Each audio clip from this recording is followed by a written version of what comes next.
Hello everyone, Jak Syn here on behalf of Fiend.com and Future Daze, and today it is another exciting episode of Artist Interviews. Today I am sitting with MAGNAVOLT. How you doing today? I'm good. I'm doing great. But lots of happening. Working on so many projects right now. I can't even count how many projects I have in my pipeline, which is crazy. But I spend so much time right now just working on music almost every day. And of course, I also work my real work. So I need to have time for my real work. And then when I came home, so I do regular stuff, and the rest of the day I usually spend doing music.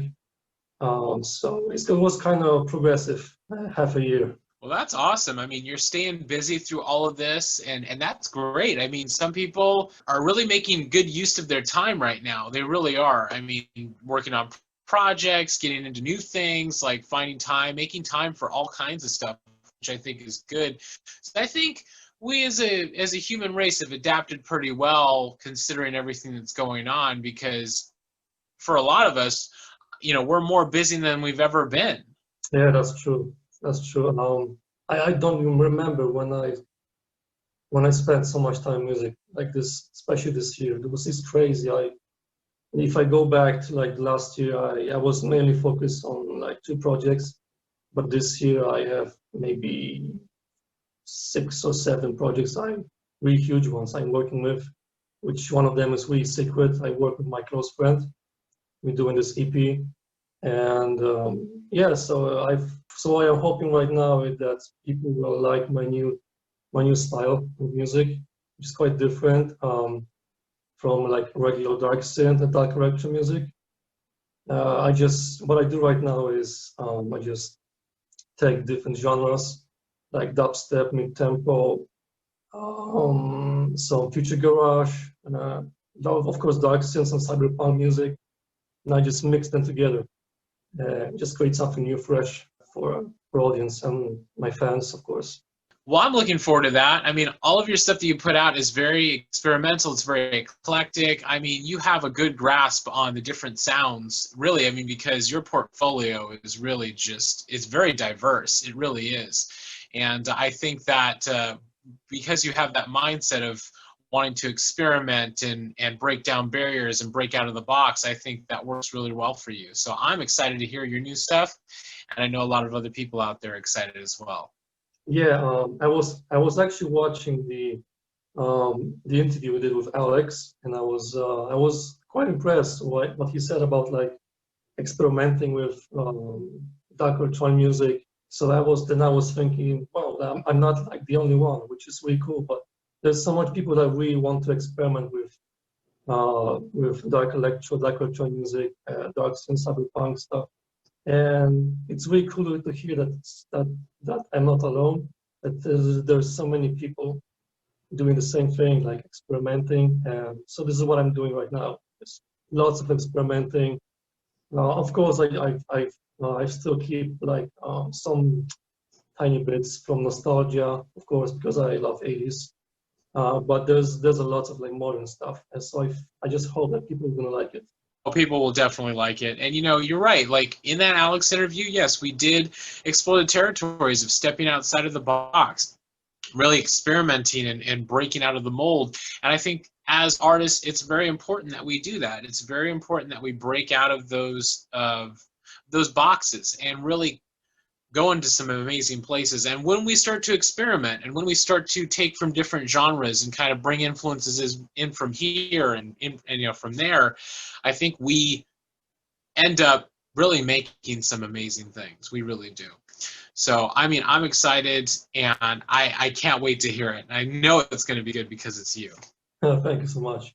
I mean, it's not easy. I've released some new stuff, like totally different when you go back to like my really old stuff, like let's say from 5 years, like for 5 years in the past. And if you compare those tracks with the new ones, it's just so much difference. But I kind of was like that was the last year. I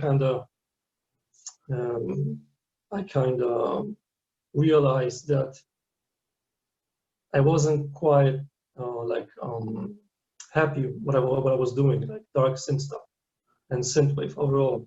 It was fun to make, but I just wasn't like complete. Like I wasn't happy with what I was doing, because I knew kind of like deep inside that I want to do something different, something that will be more energetic, more aggressive, more aggressive music. It has more kick, so people can actually like dance, have fun with it. And also it has not lots of story, because every track I wrote has a story to it. There's a huge difference. And even those tracks I released, like let's say Senshi or Modified and Territory, which is totally different from my previous ones. And I was kind of impressed that people really like it, because I was worried that it's gonna be more like what Magnavolt is doing, why he's not making synthwave. Yeah, so that was kind of my only like worry, that people will not like it much. Well, you know, it's all in the way of creativity, bring in influences from different places. So I think by doing that, you are making that next step to the next thing you want to do. And then who knows where you'll be a year from now or a year from then. Who knows? I mean, you have every time you put something out, it's going to be influenced by something else. It's going to really be influenced by things going on in the world in certain points in your life. And you will play around and experiment and kind of break into new areas. And there's nothing wrong with that. It's like, but here's the thing. Just because fans loved an album like a few years ago that you did, doesn't mean that you won't have new fans that love this new album that you put out then. You know, so every time you put something out, you have a new fan base that you can get to. You have a new amount of fans that love, and then over time they bridge the gap. You have old fans and new fans that that really kind of find that love for your sound. And inherently at its core, it is Magnavolt. Yeah, it is. Yeah, we'll see. You know, we're excited to share with everyone, and there's gonna be so much music just going to the next year. Quite a lot of music, so people would be quite happy that I'm not gonna release so much stuff right now. But yeah, but there's gonna be quite a lot of music, like till December, I think, and then we will see. Well, that's awesome. So today we're going to ask you a couple of questions and see where it goes from here. Are you ready to get into it? Ready? What are three of your most memorable moments from your musical career? Releasing my first EP, it was titled Missing Call. So that was way back when I was doing Dreamwave music. That was kind of like my beginning like step in synthwave. So I was not like good at it, like engineering side and like mixing side, which is what's awful. But I was quite happy with what I did, and but I wasn't planning to release to wider audience. So that was more like let's just release it. So I did it just one day, and I was mind blowing how many love this release had back then. So much support. So so I was kind of impressed and really happy that people liked, even if it's not like on like perfect engineering, like perfect site. So yeah, that was my first good moment. So my second most memorable moment, the day when I released my music, the first time when I released my music on physical like tapes, cassette tapes, which was quite cool. I wasn't, I'm not good at this, but I found this cool website and I got a lot of help. Yeah, that was really memorable, because like holding your whole album like in a tape was kind of like a dream. Well, I'm still like I'm still thinking about it. That was really amazing. That was really amazing month. It was really amazing. That was the Motoko album, if you're familiar with. So yeah, that was the only physical release I had, and there's gonna be more. But if memorable moments, yeah, that would be the second one. My third, the day when I actually realized what type of music I want to make. That was I think most memorable. Like that was the big one, because I spent so much time doing synthwave and Darksynth. I really liked, but I wasn't enjoying as I thought I would be. And but I still love this genre, and I'm gonna support it forever. But I felt that I need to do something different. So this actually happened this year in April. I kind of realized that I need to do something different. Same day when I realized, and I just started doing new projects, writing a story, um, creating a backstory for my character Magnavolt, which I never did before. Um, so yeah, that was kind of big one.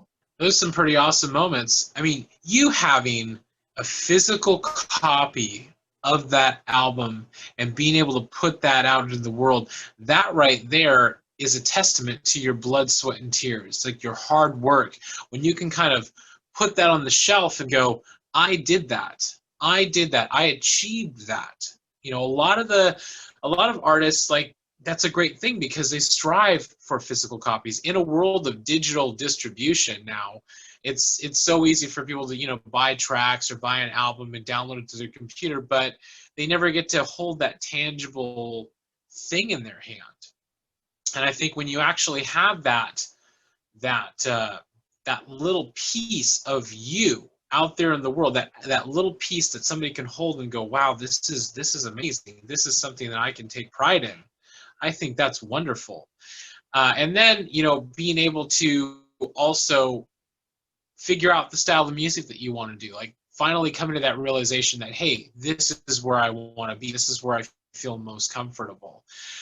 I think a lot of artists, sometimes we get inside of our own heads and we kind of go like, is this going to work? Is this going to be good for me? Is this where I want to go? Like, what do I want to do? I'm inspired by this, but yet I don't know if it's going to be right for my fan base. Like, maybe it'll shock them. Maybe it might not be the right thing. But I think when we get back to what we like, who we are inside, I think when we get back to that, we ask ourselves in our minds, we ask ourselves, hey, what do I want to be? What do I want to put out into the world?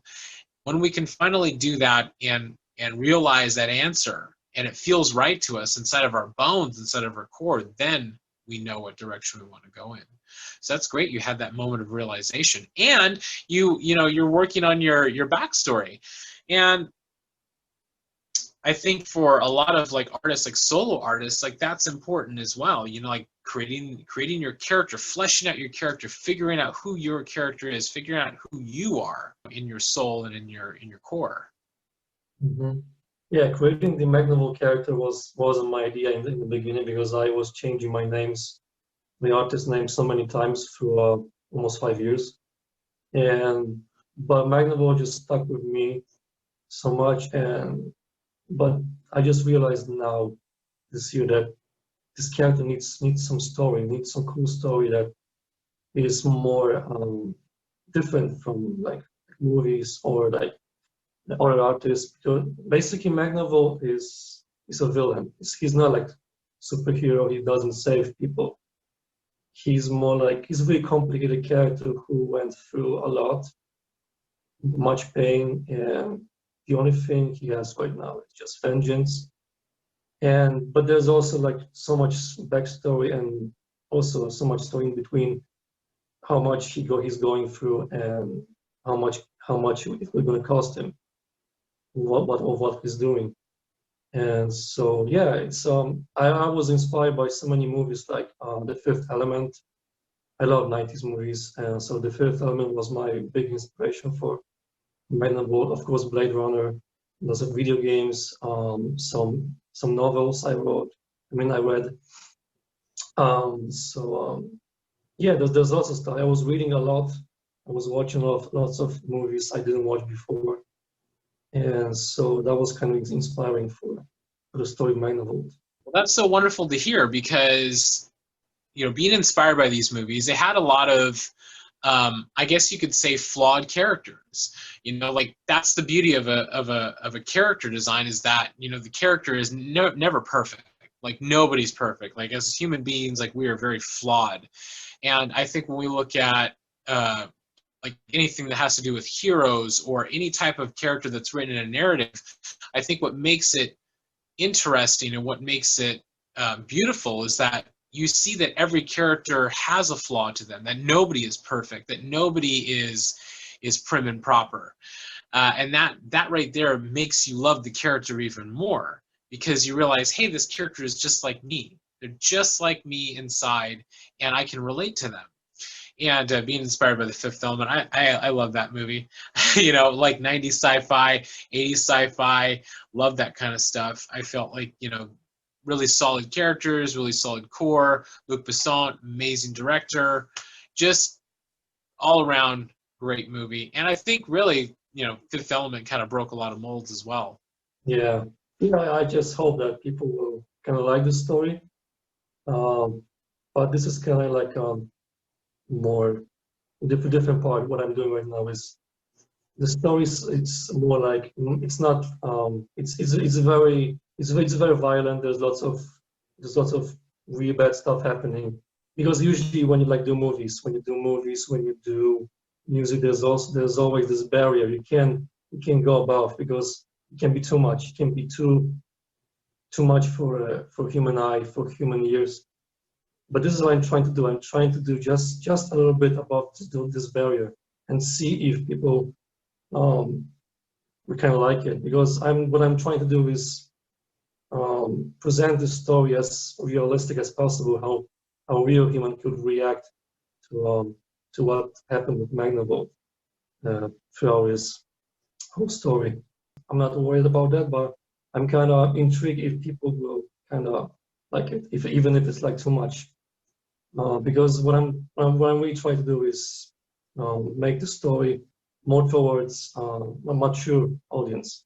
That's what it's all about. As artists, it's about pushing the boundaries sometimes. Sometimes pushing the boundaries is a good thing. Sometimes it gets people to think. Sometimes it gets people to question some of the things that they feel inside too, bringing out certain emotions. So I think that as an artist, it's always our job to help bring out some of the things that other people are feeling, flush those things out, because nobody ever wants to play it safe. Nobody ever does. I think that if you're bold, you're big, you're loud, you know, then that draws attention. And I think that can be a good thing when used in the right ways. Yeah, same here. Just can't wait. There's gonna be so much cool stuff. Maybe if I have enough resources, I can make a comic book about Magnavolt, so people can actually read and kind of like understand more about this character. Just hope so. And so yeah, there's lots of ideas I might have with a comic book, maybe some animated movies, really short ones. So yeah, there's lots of stuff. There's so much fun doing this. You know, if you can expand out into those markets, I think that'd be great. And bringing that character to life in a different way, in a new way, in a new medium. I mean, that's wonderful. That right there is breaking out of the box, showing what you have to the rest of the universe in different ways. And I think that's very creative. What would you say is your favorite release that you've worked on? When I was doing the Artificial album, I did a track titled Yumi 5, which was the track was featuring North Innsbruck, great artist, great friend. And so yeah, I think that this is the best I've worked on, because actually when I was working with North Innsbruck, we actually become friends during doing this track. So it was also memorable, and one of the best ones I did. And we're still good friends. We still talk with each other, and we're gonna do some really cool project really soon. Well, that's pretty awesome to hear. I mean, that album, Artificial, it draws from a lot of different areas. It really does. And you really experiment in that album. Like you can tell, you know, for sure it's at its core, it's Magnavolt. But a lot of things you do in there, as opposed to some of your other albums, you can see that there's a shift when you get to Artificial. There's a bit of a shift. And I think that's what's great about you and your music, is that every album that you put out has a bit of a shift to it. Like it's never the same thing that you put out. You're always kind of experimenting with different sounds. And with this one, I mean, you really get into playing around a lot with the synths, you know what I mean? And you really kind of push it home. And I think it was a very strong release. that was a really special one. We're still good friends, and Noah Finsburg is so talented. And actually, when I was doing this track, when I came up with the idea for the track, I didn't told him why I titled the track Yumi 5. Because actually Noah Finsburg's girlfriend, her name is Yumi. So I named the track for her. So that was kind of cool and kind of sweet. So he was kind of happy. He was, yeah, that was funny, and that was also really cool. And so that was kind of track for them, for both of them, so they can be happy.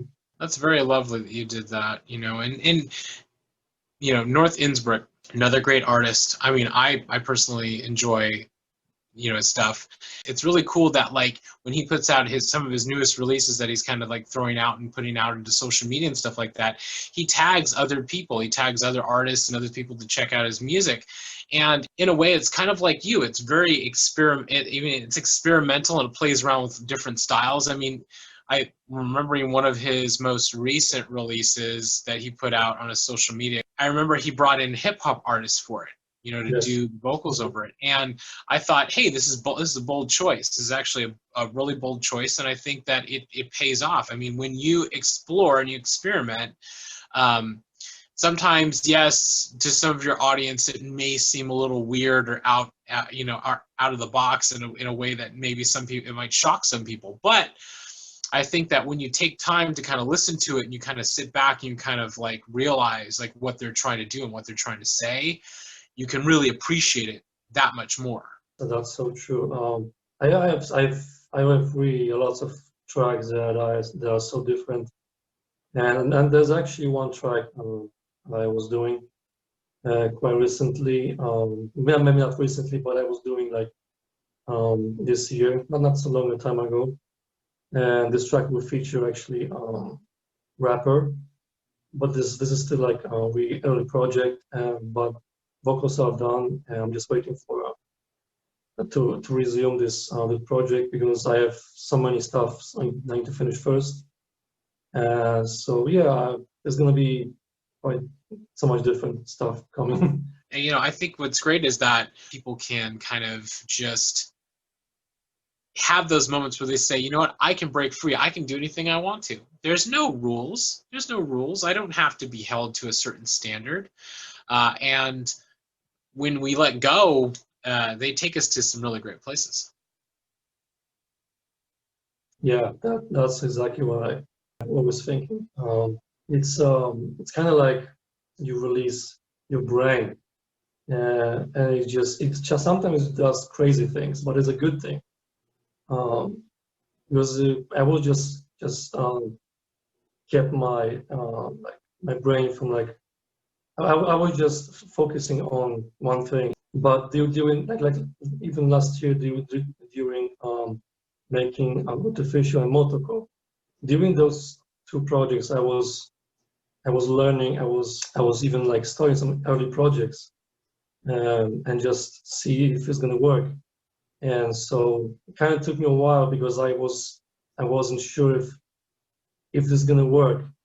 And then this year in April, I realized that I need to do this. I need to do this, because it also affects my private life, because I just can't focus even on my real work, because I'm still like thinking about what I should do with music, because music actually became so much part of my life right now.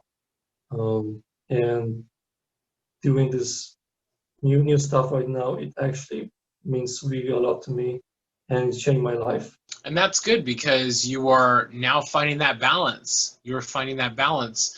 I think when we free up our minds to really kind of explore, we find that balance in our life that a lot of us need. We need that balance, like where we can kind of go, this feels right.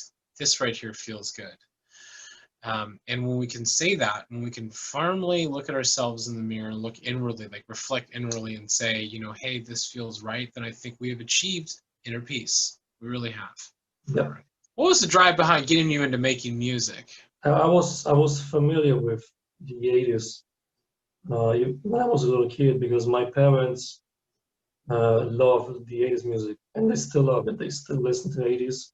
but mostly Italo disco music. So I was when you're a kid, it's hard to take it from your brain when you actually wake up to school and the only thing you can hear is like Italo disco music, like playing like 24 hours per day, which is it's fun, it's crazy, but for a kid, it's like it stays forever. And but that wasn't my kind of like the thing that drove me to do music. That was kind of like I was I was familiar when I was younger with this kind of music. And but the thing that really drove me to do music was back in 2014. My friend sent me this YouTube link with like I said album, the only one they released, and that was one of the tracks. I think was titled "This Is All I Know." I think, or "This Is All We Know" by Like I Said. And when I listened to this track back then, I was blown away. It gave me um, so much nostalgia and really take me back when I was younger.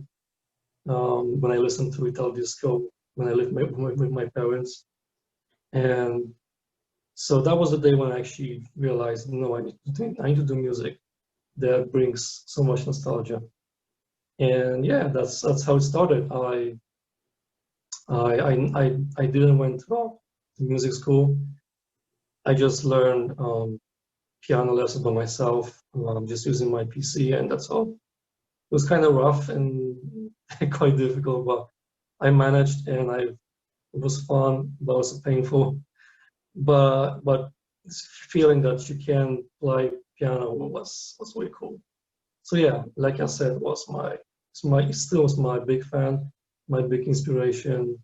And that's a good inspiration right there. Like Cassette, I mean, another great artist right there. And branching out from that and being able to teach yourself how to play piano. I think for a lot of artists out there, we are self-taught. We have taught ourselves how to do a lot of the things that we do. And, with the internet, of course, like it's been an amazing tool for people to find all different kinds of ways to make their dreams a reality, with music or whatever they want to do, whether it's writing, producing, directing, creating artwork, doesn't matter. I think that we are in an age where people are taking the initiative to learn all different kinds of things, and we've been doing that for quite some time, and it's really produced some amazing stuff. And then going back to when you were a child, waking up to Italo disco music from your parents, I mean, that's kind of like, for me, not with Italo disco music, but it was like I'd wake up to like hearing like Phil Collins or like Earth, Wind and Fire, from my dad, because he would play those, like that music in the morning on the days that he was off. So it's influencing you at a young age, that being exposed to this type of music and kind of going like, as you get older, you kind of go, these kinds of things that influenced my parents before are influencing me, and as I traverse my life. And I think when you're able to kind of go back and think about those things, I think they really kind of help reinforce who you are and push you forward as an artist, in your creative fluidity. Yeah, that's actually it. And that was actually the thing that could happen. I'm still very huge supportive. Like I said, I'm still waiting for this new EP that they are making forever, and people are still waiting. And so I hope they're gonna release really soon. But I'm actually like somebody's talking with. I mean, maybe not now, but before I was like playing games with the main vocalist from Like I Said. We actually follow each other on PS4, which is really funny. And that brings me the day when I actually met the main vocalist from Like I Said. We actually talked on Skype. That was during when I was working on Artificial, and that was really cool. Like it brought me to tears because like I didn't thought that gonna react so much seeing like the guy who actually made me do music. But that was the best chat I had person I actually like still support and still inspires me. That was a really great day. Well, that's, you know, isn't that great when you can meet somebody who's inspired you, somebody who has been a big, you know, influence to you in your life? I think that for any artist out there, meeting your hero or meeting the person who's inspired you the most, I think that's just such an amazing moment, because you can kind of reflect and go, this person's just the same as me, this person does the same things that I do, and, you know, suffers the same things that I have, you know, here and there. Like sometimes, you know, when working on music, you have doubts, or you have questions about some of the stuff that you do, and when you find out that somebody is real, you know, is real just like you are, I think that you kind of you have those moments where you're kind of going like, this is the most amazing thing ever, because I know that this person here can understand what I'm going through as well. Yeah, so that was it. I'm still thinking about it, about these days. It was really cool moments. It was like, I wasn't expecting that, even when I talked with him, but I was, that day I was really tired because I came from work home, was really late, but he actually called me, and that was really great. Best day ever. Well, that's wonderful. Thank you for sharing that story with us. What are you looking forward to accomplishing the most moving forward? The thing I want to accomplish is put out the story about MAGNAVOLT for my fans, so they can actually relate, understand more the character. And of course, I want to do live gigs, play some shows, small, bigger shows if it's possible. I never did this before, but I really want to do it. I want to connect with the fans. I want to see like people like enjoying dancing to my music. So yeah, that's the thing I want to achieve, and maybe even like, as I said before, like doing comic books about MAGNAVOLT, some animated videos, maybe some even other stuff like music videos. Yeah, maybe some funny merchandise. I don't know. I have so many ideas. I just can't wait. Well, those are some awesome goals. I mean, right there, those are important goals, you know, like being able to work on on designing a comic book, work on fleshing out the story, and possibly doing some animated, you know, videos and animated releases. I think that'll be great. And then also, too, right there, being able to do live shows, being able to perform live to your audience, and being able to see them enjoying your music in a live setting is going to be amazing. And I look forward to that. I look forward to seeing you perform live. Hell, I look forward to seeing you come over here to the United States and performing. I think that'd be amazing too. That's the plan, to actually do live shows. Because that was kind of funny thing, but I just like to have fun like on the stage. I never did this before, but I'm quite familiar with like doing shows, like because I was doing some like theater when I was younger. So I kind of I kind of understand how to act in the scenes. I can just be someone else. I can just have fun, um, talk with fans, I don't know, maybe invite them on the stage, you know, do some crazy shit. Yeah, you know, I think that would be great, and I think that's what's amazing about being an artist, is that when you're able to perform in a live setting, you can really bring the audience into your world, into what you're doing, and make them a part of everything that you do. And I think that's the next logical step for everybody out there. If you are an artist and you're looking to do that next step, if you're putting out your music into the world and you want to do the next step in the live shows, do it. Get out there, do it, perform it, be it, live it, and make it the most amazing thing that it can be, because we only get one shot. We really do. We only get one shot in this life, and if we can make the most of everything that we do every day, we will make amazing things happen. We really will. What positive message would you give your fans out there? I think I'm gonna quote Psych, because I actually watched your interview with Psych. He's my good friend. So what I'm gonna say is exactly what he said. Stay true to yourself, and if you have some ideas and if you're scared that people will not gonna like it, just embrace it. And trust me, people will gonna love your music, your new ideas. your new style, just embrace it. Don't be afraid. Definitely. Right there, everybody. Words right here from MAGNAVOLT. Embrace it. Embrace your creativity. Embrace your style. Be true to who you are inside your core. Ask yourself sometimes, what do you want to convey to the world? Who are you really inside of your heart and in your soul? And when you do that, when you understand that, you will make amazing things happen for yourself. You really will. And every day, push yourself. Get out of bed, plant your feet on the ground, get up and do something amazing. And if you do that every single day, wonderful things will happen in your life. If you open yourself up to the universe and all of its possibilities, you will achieve great things. So thank you so much for taking this time to do this interview today, MAGNAVOLT. Thank you to everybody out there who took the time to tune in and watch us have this conversation. If you like this video, be sure to like and subscribe to our Fiend YouTube channel, as we have many more awesome artist interviews on the way, just like this one here with MAGNAVOLT. So thank you so much, and I look forward to seeing you again very, very soon. Yeah, that was a real pleasure to have me. Yeah, stay safe, take care of your loved ones,